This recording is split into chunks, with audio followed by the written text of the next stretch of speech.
រោគយើងវិលជួបគ្នានៅក្នុងវគ្គបន្តទៀតតាមរយៈកម្មវិធីវិទ្យាសុខភាពរបស់យើងដែលនៅក្នុងវគ្គនេះ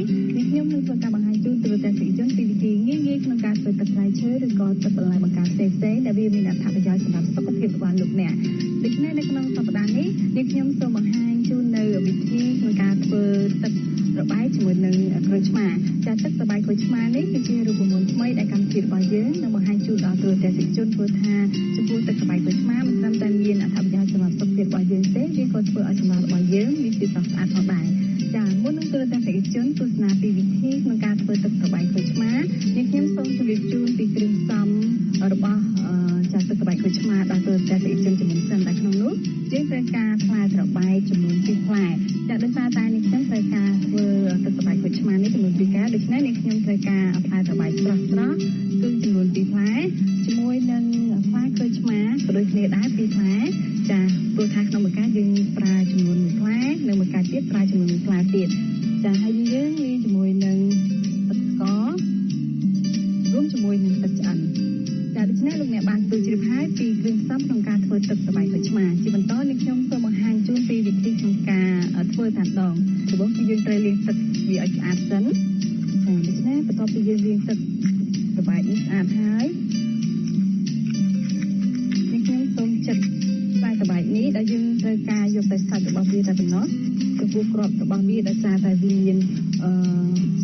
ចាសភាពរឹងអញ្ចឹងយើងពិបាកក្នុងការក្លុកឆ្នៃនេះខ្ញុំសូមធ្វើការឆ្កឹះយកគ្រាប់របស់ផ្លែត្របែកនេះចេញឲ្យអស់ពីយើងត្រូវការយកទៅសាច់របស់វាតែប៉ុណ្ណោះ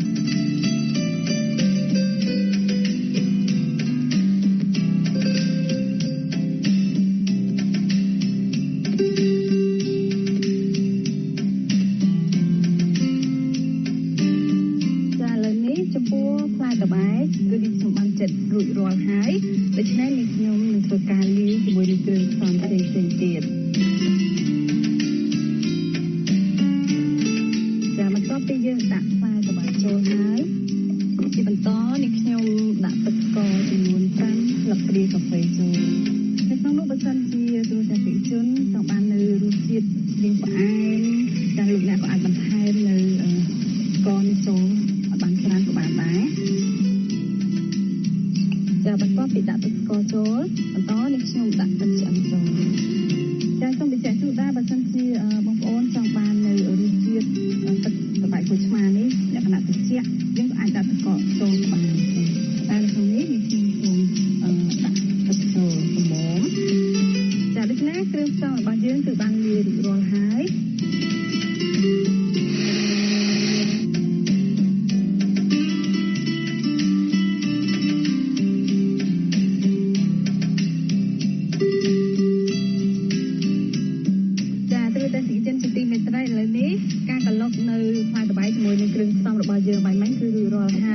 ចាជាបន្តនេះខ្ញុំសូមចាក់ទឹកត្របែកក្លុកនេះចូលកែវហើយយើងនឹងលាយជាមួយនឹងគ្រឿងផ្សំរបស់យើងជាបន្តទៀតនោះគឺក្រូចឆ្មាចាបន្ទាប់ពីនេះខ្ញុំបានក្លុកទឹកត្របែកជាមួយនឹងគ្រឿងផ្សំរួចហើយឥឡូវនេះខ្ញុំសូមចាក់ចូលកែវហើយយើងនឹងបង្ហាញជូនពីវគ្គបន្តទៀតដោយសារតែយើងក្លុកទឹកត្របែកលាយជាមួយនឹងទឹកក្រូចឆ្មាដូច្នេះជាបន្តនេះខ្ញុំសូមដាក់ទឹកក្រូចឆ្មាចូលចាដូចនេះខ្ញុំបានជម្រាបជូនដល់ប្រជាជនពីដំបូងអញ្ចឹងចំពោះទឹកត្របែកមួយកែវគឺយើងត្រូវប្រើក្រូចឆ្មាចំនួន1ផ្លែ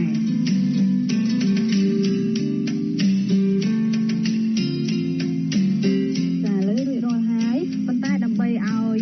ទឹកត្របែកក្លុកជាមួយនឹងក្រូចឆ្មានេះកាន់តែមានសោភ័ណភាពនិងភាពទាក់ទាញនោះចានេះខ្ញុំសូមធ្វើការលម្អទៅលើមាត់កែវរបស់យើងតិចសិនចាក្នុងនោះយើងសូមដាក់ផ្កាអូគីដេដើម្បីលម្អចារួចរាល់ហើយការលម្អប៉ុន្តែក្នុងនោះយើងក៏ភ្លេចដែរដោយសារតែគ្រឿងផ្សំរបស់យើងវគ្គទី2នេះគឺយើងត្រឹមតែដាក់ចូលបាញ់មិញដូច្នេះយើងត្រូវការកូរលាយជាមួយនឹងទឹកក្រូចឆ្មាឲ្យវាសព្វដើម្បីឲ្យរសជាតិរបស់វាមានរសជាតិចាដូច្នេះនេះខ្ញុំបានកូរឲ្យរសជាតិរបស់វាសព្វហើយនេះខ្ញុំសូមបញ្ជាក់ថាបើសិនជាលោកអ្នកចង់បាននៅរសជាតិឆ្ងាញ់ប្លែកខុសពីនេះលោកអ្នកក៏អាចយកវាដាក់ទៅក្នុងទូទឹកកកដើម្បីឲ្យវាផ្លែជាការ៉េមឬក៏ទៅជាចំពោះដែលផុសវាកាន់តែធ្វើឲ្យចារសជាតិរបស់ទឹកត្របែកក្រូចឆ្មានេះកាន់តែមាន ជាតិឈ្ងុយឆ្ងាញ់ជាងនេះទៅទៀតចាអរគុណច្រើននៅក្នុងវគ្គនៃការបង្ហាញអំពីរបៀបនៃការធ្វើទឹករបាយក្រួយឆ្មានៅក្នុងវគ្គនេះខ្ញុំសូមបញ្ចប់ត្រឹមតែប៉ុណ្ណេះយើងនឹងមើលជួបគ្នាទីជំរាបក្រោយដើម្បីជម្រាបជូនពីអត្ថប្រយោជន៍របស់យើងម្ដងនៅពេលនេះសូមអនុញ្ញាតសម្រាប់នេះចាការធ្វើទឹកត្រជាក់មិញហ្នឹងគឺលឿនមែនតើហើយបានទឹកត្រជាក់ពីកែវយ៉ាងឈ្ងុយឆ្ងាញ់និយាយទៅឈ្ងុយឆ្ងាញ់ដល់កម្រិតណាព្រោះថាអត់ដល់ញ៉ាំចាតែពិតជារូបមន្តដែលយើងអាចធ្វើបានពីប្រភេទចាបើសិនជាយើងចង់ញ៉ាំជាភេសជ្ជៈក៏បានតែបើយើងចង់ញ៉ាំជាក្រែមក៏បានដែរប៉ុន្តែបើសិនហាមានពេលដោយសារតែកម្មវិធីរបស់យើងមានពេលខ្លីអញ្ចឹងយើងអត់មានពេលយកទៅដាក់ក្នុងទូទឹកកកឲ្យវាត្រជាក់កកអីអញ្ចឹងហើយនេះខ្ញុំបង្ហាញត្រឹមតែជាទឹកផ្លែឈើតែប៉ុណ្ណោះប៉ុន្តែវារូបមន្តមួយទៀតយើងអាចយកទឹកផ្លែឈើនេះយកទៅដាក់ក្នុងទូទឹកកកដើម្បីឲ្យវាកកខ្លាយទៅជាក្រែមឬក៏ជាចំហុយផុកៗវាកាន់តែមានរសជាតិឆ្ងាញ់ជាងនឹងទៀតចាហើយបើសិនជាយើងដាក់ទឹកស្ករពីមិនជាងនេះបើយើងដាក់ឲ្យកកទៅជាក្រែមចាឆ្ងាញ់តែមុតចានេះបើជាលក្ខណៈមើលទៅពេលដែលញ៉ាំភ្លាមមានរសស្រស់ស្រាយព្រមតាមបរិយាកាសទៀតចាអរគុណច្រើនទស្សនិកជនដែលនេះខ្ញុំសូមជម្រាបជូនពីអត្ថប្រយោជន៍របស់ទឹកត្របែកក្រូចឆ្មាតែម្ដងជូនដល់ទស្សនិកជនព្រោះថាដោយសារតែយើងលាយមានផ្លែឈើពីរប្រភេទមាន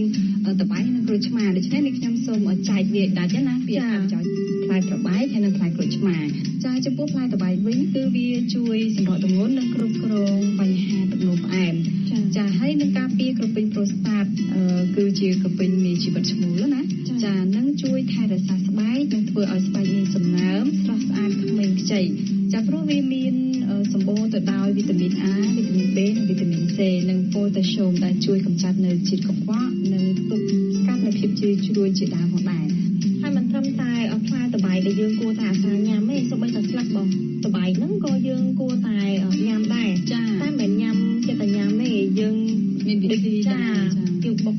យកទឹកទេយើងយកទឹកញ៉ាំអញ្ចឹងទៅអ្នកខ្លះទៀតគឺគាត់យកស្លឹកហ្នឹងយកទៅហាលឲ្យស្រួលឬក៏ដាំទឹកញ៉ាំក៏ជាការល្អដែរនេះតាមដែលខ្ញុំដឹងណាតែគាត់ថាតាមឯកសារគេបានបញ្ជាក់ថាយើងអាសាញ៉ាំស្លឹកនិងខ្សែត្របែកដោយស្លឹកគឺយើងបុកយកទៅទឹកញ៉ាំចាថាជារៀងរាល់ថ្ងៃឬក៏មួយសប្តាហ៍បានពី3ដងក៏ល្អដែរចំពោះសុខភាពទាំងក្នុងទាំងក្រៅចាដូច្នេះចំពោះអត្ថប្រយោជន៍របស់ផ្លែត្របែកនេះខ្ញុំសូមជម្រាបជូនបន្ថែមទៀតនៅក្នុងឯកសាររបស់យើងបានបញ្ជាក់ថាការទទួលទាននៅទឹកត្របែកឬក៏ផ្លែត្របែកខ្ចីនេះគឺវាមានអត្ថប្រយោជន៍ច្រើនបំផុតចាប់ក្នុងការបំបត្តិនៅអាការៈក្អកនិងជំងឺផ្ដាសាយដោយការកាត់បន្ថយស្លេសបំបត្តិការបង្ករោគនៅផ្លូវដង្ហើមសួតនិងបំពង់កចាប់ព្រមទាំងទប់ស្កាត់សកម្មភាពរបស់មេរោគផ្សេងៗបានទៀតផងចាប់ផ្លែត្របែកគឺវាមានវីតាមីន C និងជាតិដែកខ្ពស់បំផុតហើយវាទាំងនេះក៏ត្រូវបានគេអះអាងថាជួយបង្ការជំងឺផ្ដាសាយនិងបង្ករោគដោយវីរុសផ្សេងៗទៀតចាអញ្ចឹងវាដូចជាបាក់សាំងបង្ការបញ្ហាជំងឺផ្សេងៗដែរចាគេថាល្អមែនទែនហើយចំពោះការជម្រាបជូនរបស់យើងខ្ញុំទាំងពីរនេះគឺបានបញ្ចប់ហើយចំពោះផ្លែត្របែកឥឡូវនេះយើងបន្តមកទៀតចំពោះផ្លែក្រូចឆ្មាលោកអ្នកបានដឹងហើយថាគឺសម្បូរទៅដោយវីតាមីន C និងប៉ូតាស្យូមនិងជាតិជីវជាតិទាំងពីរនេះនឹងពង្រឹងប្រព័ន្ធភាពស៊ាំនៃរាងកាយប្រឆាំងទៅនឹងជំងឺផ្ដាសាយខ្ញួយខួរក្បាលហើយមុខងារសរសៃប្រសាទនិងជួយគ្រប់គ្រងសម្ពាធឈាម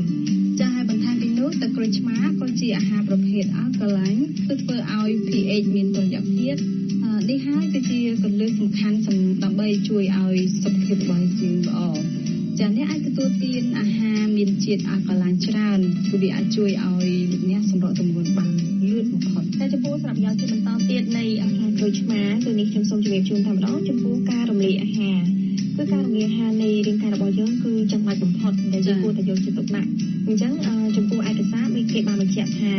បើយើងចង់ឲ្យប្រព័ន្ធរំលាយអាហាររបស់យើងបានស្រួលគឺយើងអាចចំបាច់ទឹកក្រូចឆ្មាហ្នឹងលាយជាមួយនឹងទឹកក្តៅអ៊ុនៗចាអញ្ចឹងយើងយកទឹកក្រូចឆ្មាហ្នឹងទេលាយជាមួយទឹកក្តៅអ៊ុនៗហើយទទួលទានឲ្យបានញឹកញាប់ដោយវាជួយភ្ញួយទៅដល់ការដែលរំលាយផ្លូវរំលាយអាហាររបស់យើងហ្នឹងឲ្យមកដំណើរការបានស្រួល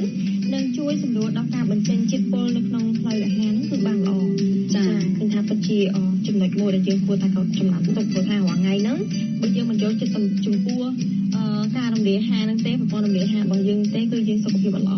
ចាគឺការរំលាយអាហារហ្នឹងចាការរំលាយអាហារមិនល្អវាអាចប៉ះពាល់ទៅដល់ផ្នែកផ្សេងៗនៃរាងកាយរបស់យើងចាមួយវិញទៀតដែរចាតកតងទៅនឹងការទទួលទាននៅទឹកក្រូចឆ្មាចាការទទួលទាននៅទឹកក្រូចឆ្មាគឺជួយដល់ប្រព័ន្ធទឹករំលាយវាជួយការពារកុំឲ្យ សោះជាតិទឹកនិងក្រពេញលើតម្រងនោមរបស់យើងចាដូច្នេះនៅពេលដែលលោកអ្នកមានបញ្ហាដឹងថាខ្លួនឯងមានបញ្ហាខ្សោះជាតិទឹកចាធម្មតានៅពេលយើងខ្សោះជាតិទឹកយើងអាចដឹងណាស្បែករបស់យើងស្ងួតហើយមើលទៅយើងខ្សោះអត់សូវមានកម្លាំងទេចាអញ្ចឹងគឺទឹកក្រូចឆ្មានេះក៏វាអាចជួយឲ្យលោកអ្នកហ្នឹងចាបង្កើននៅជាតិទឹកក្នុងខ្លួនរបស់យើងឲ្យយើងមានកម្លាំងឲ្យមានជាតិទឹកមានសំណើមក្នុងខ្លួនរបស់យើងវិញបានដែរចាឥឡូវនេះគឺយើងបានបញ្ចប់ហើយចំពោះសារៈប្រយោជន៍ទាំងពីរផ្លែឈើនេះគឺផ្លែក្រូចក៏ដូចជាផ្លែតបែកចាពេលនេះខ្ញុំក៏ដូចជាកញ្ញាសេហារួមជាមួយនឹងក្រុមការងារសូមអរគុណនិងសូមជម្រាបលា